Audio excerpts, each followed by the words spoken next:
baby, oh, she don't know now when we don't know me.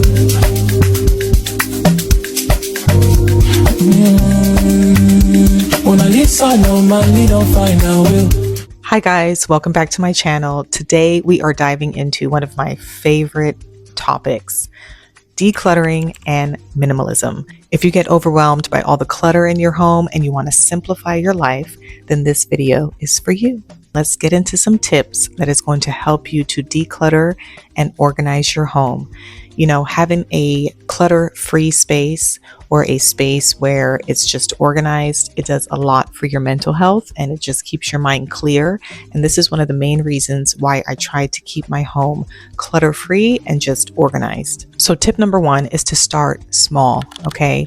When you have a large space, especially when you have children and they have their spaces and their rooms with like little drawers of just stuff, you want to be able to start with one drawer at a time. So for example, you can start with the junk drawer in your kitchen. And what I did was I went on Amazon, I ordered some containers and I just bought like a little label machine and I labeled my items and I organized the drawer in my kitchen. Another thing I organized was the side table in my husband's room because he has like all his car keys everywhere, wallet, he just throws it on the floor.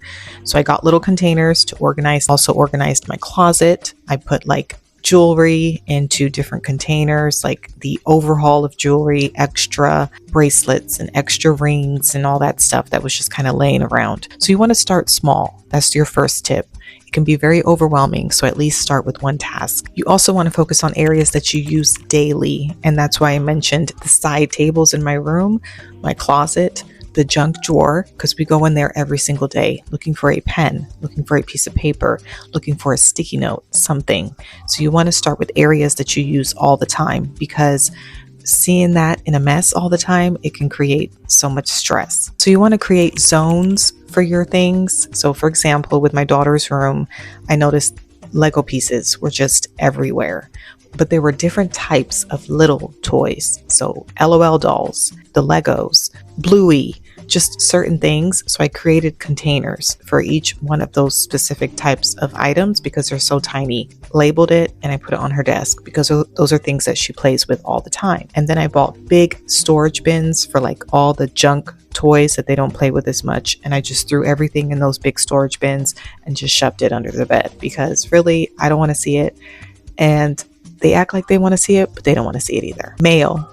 You want to be able to have a certain space for your mail when you come into the house. When we come in through the garage on the left side is where we keep our container for the mail, and it just keeps the counter from being cluttered with papers everywhere. Next tip is to digitize where possible.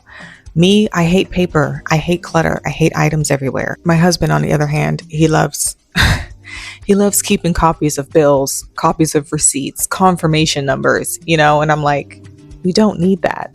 So if you can, try to digitize all your documents and papers, your old bills, your receipts, your tax documents. Get a scanner and just upload it as a PDF, save it on a USB drive, whatever you can do. Honestly, some of that stuff you don't even need anymore. Get a shredder, okay? Shred that shit. You don't need it. Right? Tip number 5 is to reassess your space on the regular. This is something I do every 2 months. I'll just look around and scan and see like what I need, what I don't need. And this starts with going through the kids' closet, going through my closet, and just looking at items that we have not worn in maybe over a year, items that we're just holding on to, like one day I'm going to wear that, and we know we're not going to wear it.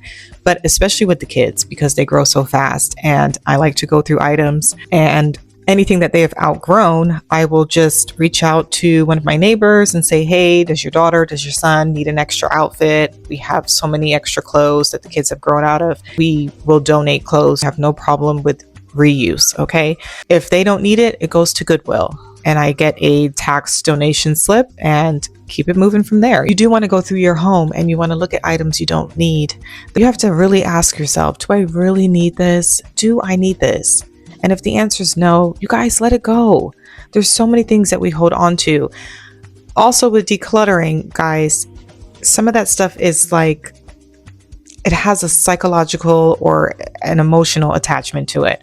And that's something you're going to have to dig a little bit deeper and I guess evaluate and investigate what that is. And that might also lead to therapy, but that's a whole nother topic. But some of these things that you're holding on to are just not needed, and it's time to let it go. So those are my top tips for decluttering your space and just providing a very minimal feel in your home. These were just surface tips. I will probably do another video going in depth of the actual process and just showing exactly what I do. But I thank you for watching, and I do hope that these tips help you. Remember, it just takes one task at a time. Just start. That's it. Just start, and you can do it. Thank you for watching, and I will see you in the next video. Bye.